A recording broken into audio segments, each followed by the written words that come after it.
তোমাদের good news দেওয়ার কথা ছিল।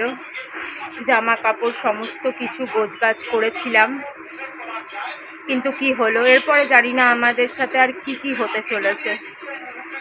এরপরে কে রোগ হসপিটালে, আর কে কে ভর্তি হবে, কে এই দুনিয়ায় থাকবে, কে এই দুনিয়ায় থাকবে না, এই দুনিয়া ছেড়ে চলে যাবে, কিচ্ছু বুঝতে পারছি না। মানে এত চারিদিক থেকে অশান্তি, এত চারিদিক থেকে বেড়াজাল। আমি জানি সব এই নেগেটিভ ঘরের জন্য হচ্ছে। মানে যা হচ্ছে সব কেচে যাচ্ছে, যা হচ্ছে সব কেচে যাচ্ছে। আর দিন দিন বুনোটা যেন মাটির সাথে মিশে যাচ্ছে, রোগার থেকে মানে রোগাতর হয়ে যাচ্ছে। কি যে হবে জানি না। তাও ভেবেছিলাম কিছু হওয়ার আগে দুটো দিন না 1.5 দিনও যদি একটু শান্তি পেতাম, কিন্তু সেটাও কপালে নেই। দেখো কি থেকে কি হয়ে গেল, সব তোমাদের প্রমাণ সহ দেখালাম। মানে এত সময় খারাপ চলছে, এত সময় খারাপ চলছে, কোন নেগেটিভিটি, কোন নজর, কি হচ্ছে কিচ্ছু বুঝতে পারছি না। কি হবে আর কটা দিন পরে, সেটাও কি ভয়াবহ দিন দেখতে হবে, কিচ্ছু বুঝতে পারছি না। Good morning, good morning, good morning. বুনোর বাবা নাকি কালকে পেঁয়াজ আর আলু একসাথে কিনেছিল, পেঁয়াজ খুঁজে পাচ্ছি, আলু খুঁজে পাওয়া যাচ্ছে না। বুনোর বাবা বলছে ভূত নিয়ে গেছে। আসলে মাথাটা খারাপ হয়ে গেছে, বুঝলে তো। আবার তুই কেন কান্না করছিস? আবার ছেলে কান্না করছে, ওর বাবা কান্না করছে, ছেলে কান্না করছে, বোঝো। আজকে জানি না কি হয়েছে, পরে বলছি। ঘুম থেকে উঠতে কি দেরি হলো, কটা উঠেছি জানো? 12টা। আবার ভুলো মনের ঠেলায় অস্থির। এত ভাত কালকে ফ্রিজে রয়েছে, আবার এত ভাত বসিয়ে দিয়েছে। রোজ ভাত আমি বসাই, তো আজকে আমার কালকে রাতের কিছু কারণ আছে, সব বলবো।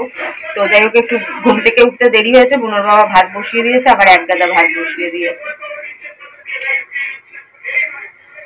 আর বুনোর বাবা ইলিশ মাছ আলাকে গালাগালি করছে, বলছে আর জীবনে আনবো না। আমি দোষ করলি নিজে, আর শাস্তি পাবো আমি আর জীবনে খেতে পারবো না। চেনে না, যেটা পারে সেটা কোকিলা না কি মাছ, ওটা ইলিশ মাছের মতনই দেখতে। আমার বাবা মাছের বিজনেস করতো, তো সব বুঝতো। আচ্ছা, এত বছর বাজার করিস, মাছও চিনিস না।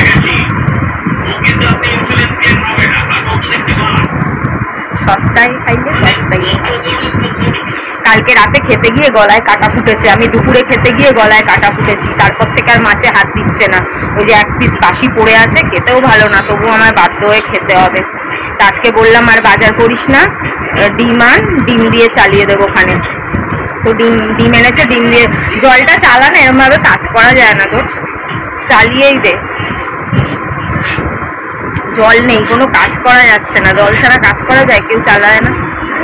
ইঁদুর দেখো রোজ কি করে, তবু আমরা ইঁদুর মারি না। মানুষে দেখতাম আগের বাড়িতে, জগৎপুরের বাড়িতে, কিভাবে বিষ খাইয়ে খাইয়ে মেরে ফেলে। আমার ঘরে এসে মরে থাকে, ওদিকে পড়ে থাকে, ওদিকে পড়ে থাকে, কিন্তু আমরা এসব দেই না। রোজ এই অত্যাচার সহ্য করি, রোজ পরিষ্কার করি, তারপরেও কিছু বলি না।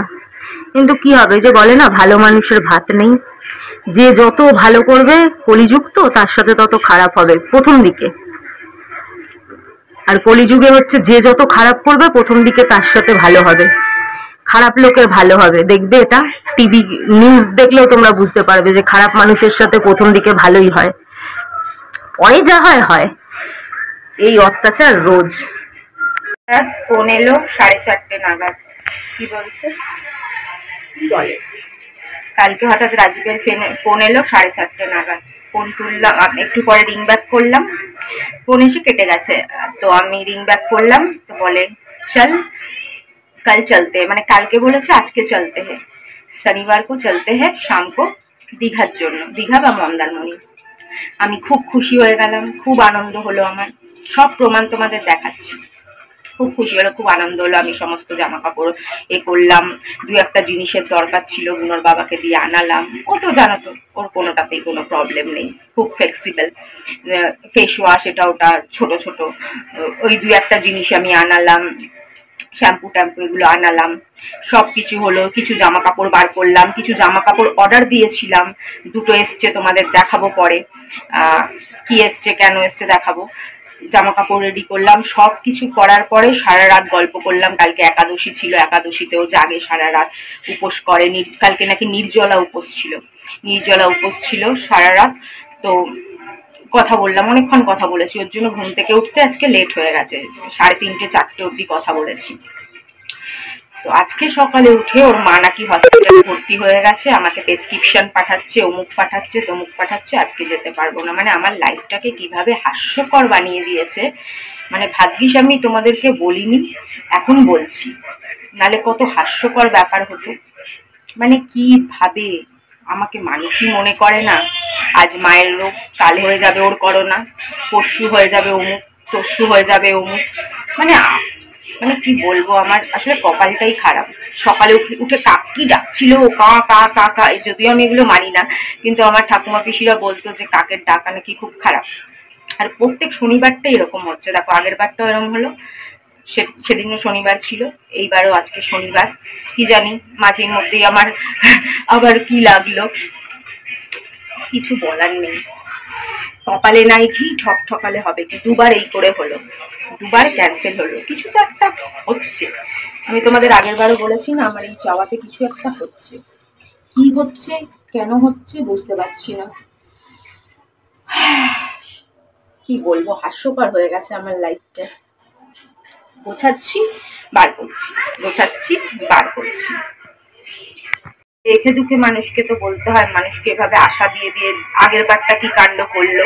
শুধুমাত্র নপুংসকতা, কাপুরুষতার জন্য একটু গাড়িটা ড্রাইভ করলে এই কাণ্ডটা হতো না, তাহলে আর এই দিনগুলো দেখতে হতো না। কিন্তু হ্যাঁ, অন্য কেউ যদি কিছু করে থাকে তাহলে আর কি করা যাবে, তাহলে তো এরকম বারবারই হবে। একবার হয়েছে, দুবার হয়েছে, আবার হবে, আবার প্ল্যান করলে আবার হবে, এরকমই হতে থাকবে, কিছু বলার নেই। তোমাদের সব দেখাচ্ছি আমি, যেগুলো যেগুলো পাঠিয়েছে আমাকে। এসে রয়েছে, আমি ভাবছিলাম হয়তো দেরি করে রিসিভ হবে, আবার খুব খুশি হয়ে গেলাম না, ঠিক ঠিক টাইমে রিসিভ হয়ে গেছে। কিন্তু ওই যে ওই যে ওই যে ওরা কপাল। এমনি বাজারের জন্য আর জোর করিনি, বললাম ডিম এনে ফেল, খেয়ে নেবো ওখানে। কি বলবো বলো, সব দিক থেকে আমায় মেরে দেয়, পুরোই মেরে ফেললে বেঁচে যাই আমি। আলু ছিল না, আমি সেটা বললাম আলু আনতে হবে না, আমি তো খাবো না, তুই খাবি, আলুও লাগবে না। এবার আলু ছাড়া ডিমের কষা খেতে হবে। একটাই আলু ছিল, আমি বললাম তুই খেয়ে নিবি, আমার তো আর লাগবে না, পরে লাগলে তুই আলু এনে মিশিয়ে দিস, ভেজে আলু এনে মিশিয়ে দিস, হয়ে যাবে। বলো কি বলবো।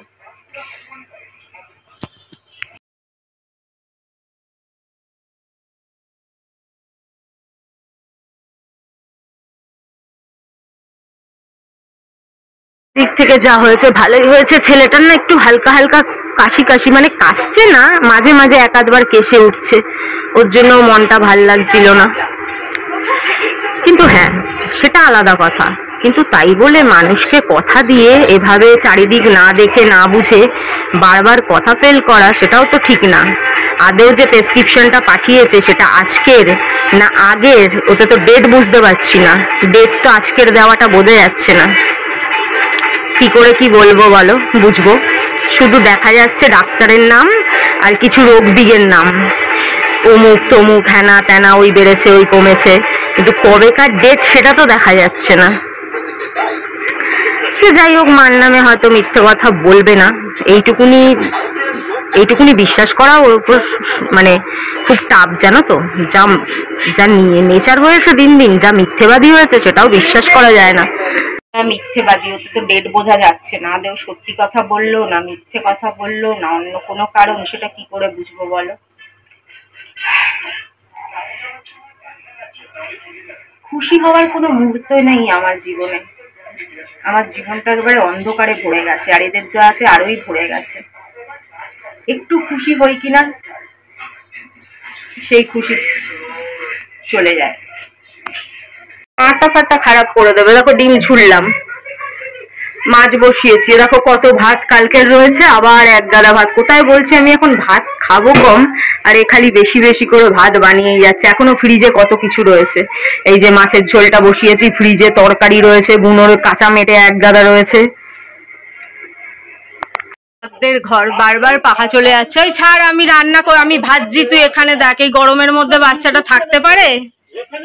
ছাদের ঘরের ওই ছাদের প্রবলেম আর জীবনে শেষ হবে না। যবে দিয়ে এই ঘরে এসছি পুরো জীবনটাই ছাদের হয়ে গেছে।